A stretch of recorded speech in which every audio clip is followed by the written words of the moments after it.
छोटू जब आरती के गांव आता है और आरती के गांव ही उसका ननिहाल भी है, उसी दरमियान छोटू को आरती के भाई से दोस्ती हो जाती है। दोनों एक दूसरे के साथ हंसते खेलते बातचीत करते हैं, दोनों की फोन पे बातचीत होती है और इसी दरमियान कभी गलती से वो फोन आरती उठा लेती है। छोटू और आरती उस पर बात करते हैं और बातचीत के दरमियान आरती और छोटू को लगता है कि दोनों हम एक दूसरे के लिए बने हैं और इसके बाद दोनों में धीरे धीरे बात का सिलसिला लंबा चलने लगता है। इतना लंबा कि आरती अपना फोन नंबर दे देती है कि तुम अब इस पे फोन करना। इसके बाद छोटू और आरती का प्यार और प्रेम प्रसंग गहरा हो जाता है, मतलब इतना गहरा कि गांव के सभी लोग जान जाते हैं और परिवार के भी दोनों लोग, मतलब दोनों साइड के लोग, छोटू के परिवार भी और आरती के परिवार के लोग भी, दोनों लोग जान जाते हैं कि दोनों के बीच कुछ ना कुछ खिचड़ी जरूर पक रही है। इसी दरमियान आरती के परिवार वाले सोचते हैं कि इन लोगों में दरार डाल दी जाए, क्योंकि ये प्यार के नाम पे कुछ ज्यादा ही बदनाम कर रहे हैं। और इसके बाद वो एक खेल खेलते हैं, एक साजिश रचते हैं। पहली साजिश ये कि आरती को डराते हैं कि चाहे कुछ भी हो जाए, छोटू इस गांव में नहीं दिखना चाहिए। अगर छोटू इस गांव में दिखेगा तो बहुत बुरा होगा। आरती फोन करती है, छोटू को मना करती है कि तुम मत आओ, लेकिन छोटू इस बात को हल्के में लेता है और फिर भी वो ननिहाल आता है और आरती से मिलने की जिद भी करता है। इसके बाद फिर अचानक एक दिन भाभी फोन करती हैं, मतलब कुछ दिन पहले जिस दिन की यह घटना है, भाभी फोन करके कहती हैं कि ये बताओ छोटू, तुम आरती से प्यार करते हो? छोटू बोलता है हाँ करता हूं। फिर ठीक है, तुम मिलने चले आओ, तुम्हारे शादी की बात करनी है। और छोटू कुछ नहीं सोचता है, मतलब भाभी फोन करती हैं, आरती फोन पे मना करती है कि तुम घर मत आओ, हमारे परिवार के लोग नाराज हैं। इसके बाद भी छोटू घर चला आता है भाभी के फोन करके बुलाने पर। यह बात थोड़ी सी अनपच लगती है, लेकिन कहानी का सच यही है। छोटू चला आता है और जब वो आता है तो भाभी एक गंदा खेल खेलती है, मतलब इतना गंदा कि आप सोच नहीं सकते। आरती को बताया नहीं जाता है कि छोटू आ रहा है और छोटू को एक कमरे में बंद कर दिया जाता है।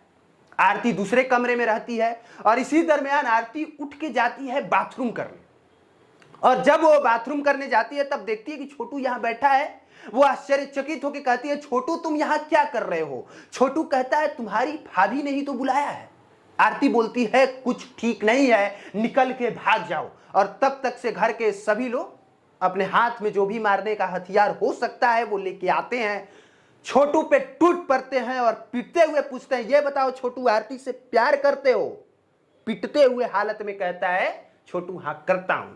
शादी करना चाहते हो? हाँ करना चाहता हूं। इसके बाद दे दनादन छोटू के देह पे लाठियां बरसाई जाती है, मारी जाती है और इसके बाद उसका शरीर नीला और काला पड़ जाता है। भोर में 4-5 बजे तक जाते जाते उसकी जान चली जाती है। और इसके बाद बहुत कुछ जो आप लोगों ने न्यूज चैनलों के माध्यम से सुना होगा, देखा होगा, वो सब कुछ ये कहानी का एक पक्ष है जो कि आरती ने बताया है। अब कहानी का दूसरा पक्ष सुनिए जो दूसरे पक्ष ने बताया है। कहानी का दूसरा पक्ष ये है कि आरती और छोटू 2 साल पहले उसी गांव में मिलते हैं जहां पे छोटू का ननिहाल है।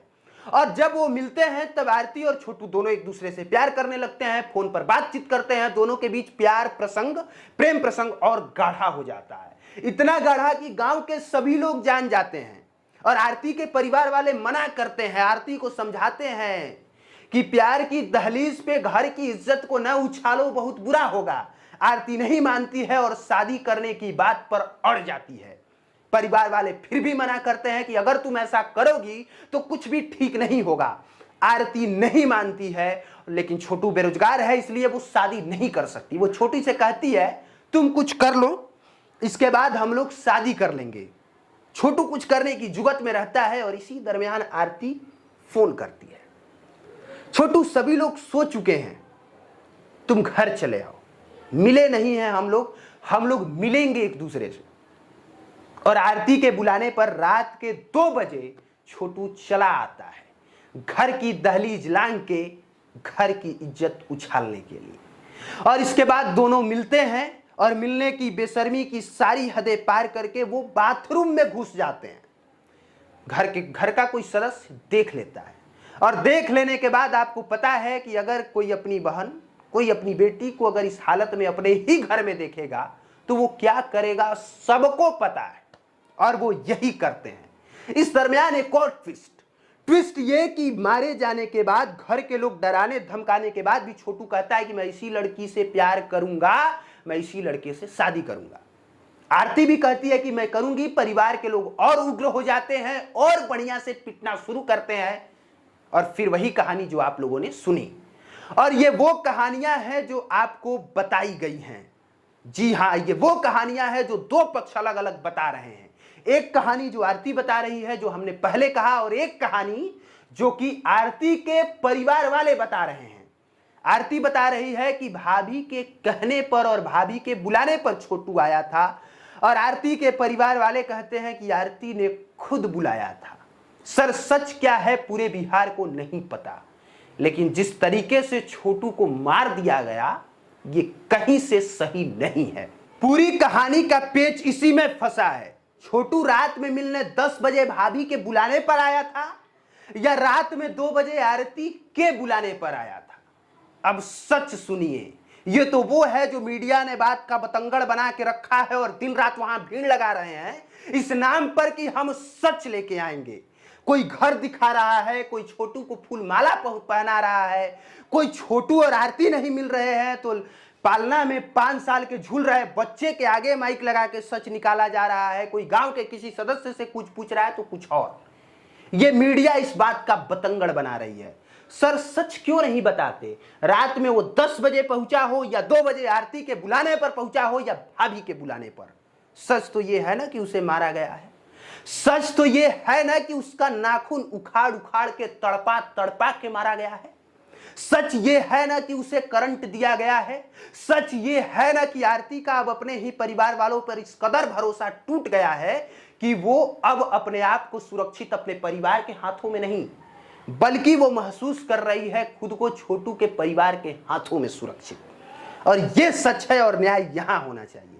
लेकिन एक और बात यह कि मीडिया को ध्यान देना चाहिए इस बात पर कि न्याय कैसे मिलेगा, उन अपराधियों को सजा कैसे होगी।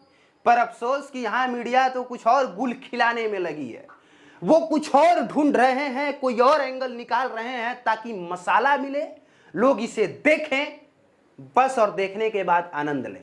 नहीं तो बताइए कि जो काम आपको जाके पुलिस प्रशासन से करना चाहिए, जो सवाल पुलिस प्रशासन से पूछना चाहिए, वो आरती से, आरती के छोटे भाई से, आरती की मां से, कभी छोटू के पिता से, कभी छोटू के पिता के मौसेरे भाई से, तो कभी किसी से, तो कभी किसी और से सवाल पूछा जा रहा है। बाकी एक चीज और, अगर आरती ने बुलाया है और बुलाने की वजह से छोटू का ये हाल हुआ है तो आरती भी तो कहीं ना कहीं दोषी है ना, क्योंकि आरती की वजह से ही जान गई।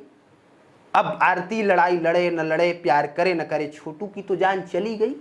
बाकी आप लोग समझदार हैं और आप लोगों को खुद पता है, इस सब मैटर पर ज्यादा हम लेक्चर और ज्ञान नहीं देते हैं।